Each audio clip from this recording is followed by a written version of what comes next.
Bonjour tout le monde, je suis Slati Mohamed Malik. Aujourd'hui, je vais vous montrer la description d'un demi-additionneur en langage VHDL.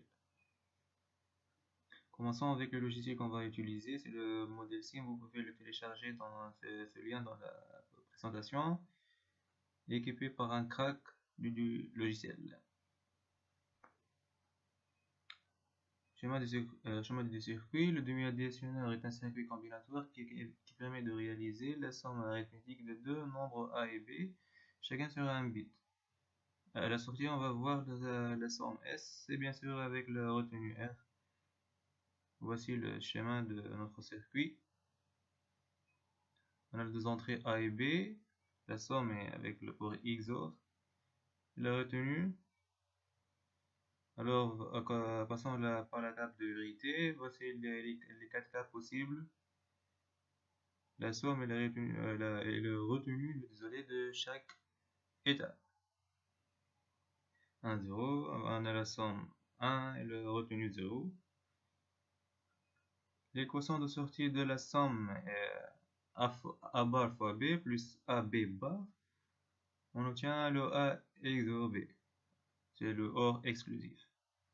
R, bien sûr, c'est A fois B. Et le code, si vous voulez, c'est notre code qu'on va utiliser. Passons par la réalisation d'un modèle SIM. En commençant par l'ouvert. Désolé. On va créer un nouveau projet, new projet. Tapons notre nom du projet, titre, un demi-additionneur ou non, ça existe. Notre opération, my demi-additionneur. Ok. On va créer un nouveau projet. On va taper le nom de notre fichier, par exemple. Mais soyez sûr que ce langage est en VHDL. Double-clic, partie code et partie fichier. Commençons par notre code.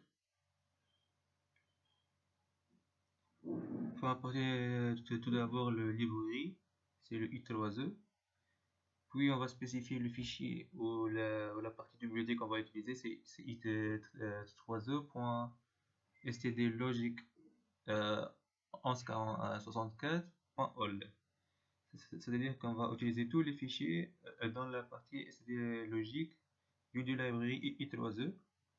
Passons par la entity, c'est la entities. Syntaxe est entity, non entity is, et puis la configuration des portes.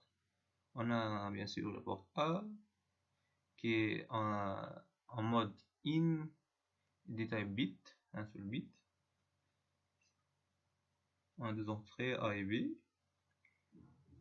Et au sortie, on a R et pour le retenu et S aussi. C'est pour le somme, et R et S sont configurés en mode out et en bit bien sûr. And entity name, désolé.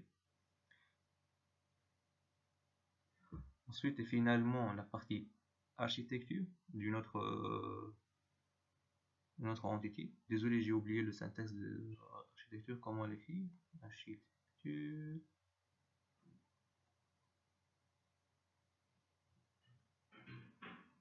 Architecture, c'est bon. Name of notre architecture, exemple. Architecture name architecture of name entity is begin.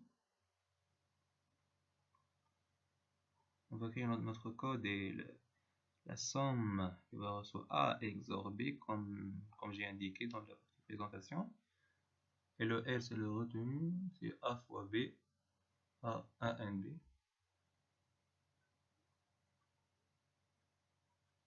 And name of architecture.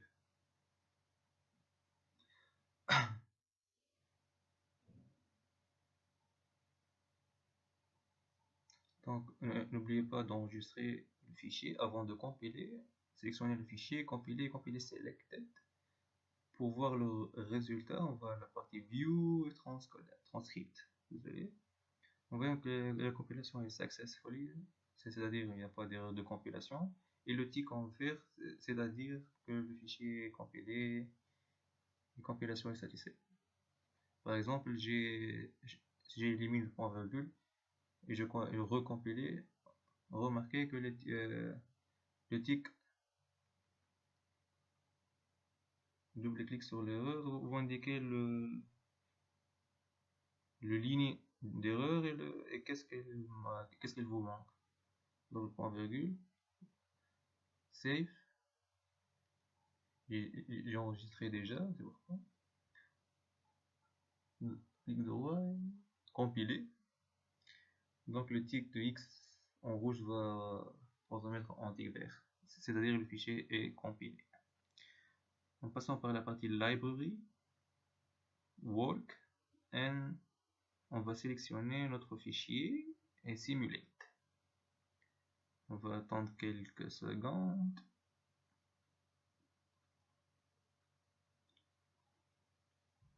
Encore quelques secondes. Alors, clic droit et add to wave. Add wave, c'est la partie simulation.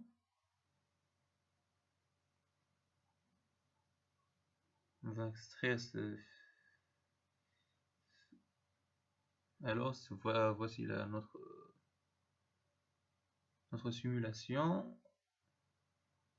Pour la configuration des entrées, au bouton droit puis force, puis on mettre la valeur 0 ou bien 1. C'est les valeurs en binaire de notre entrée. A et B, c'est la partie B qui était 3. Première partie en 1, deuxième partie, partie A, désolé, en 1 et partie B en 0. On va compiler cette simulation. Millisecondes. Et compilation. Voici donc notre simulation. Il est satisfait. Le premier trait en vert c'est en 1, deuxième c'est en 0. Le retenu est en 0 et la somme est en 1. C'est-à-dire que notre demi-additionneur fonctionne correctement.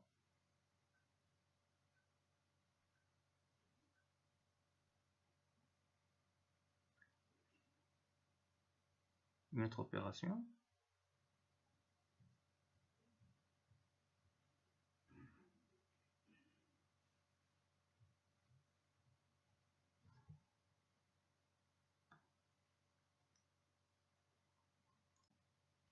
Voici donc une autre opération. Donc la partie B en 1, partie A, désolé, en 1, partie B en 1. La somme va être en 0 et le retenu en 1. Donc notre demi-additionneur fonctionne correctement. C'est déjà défini.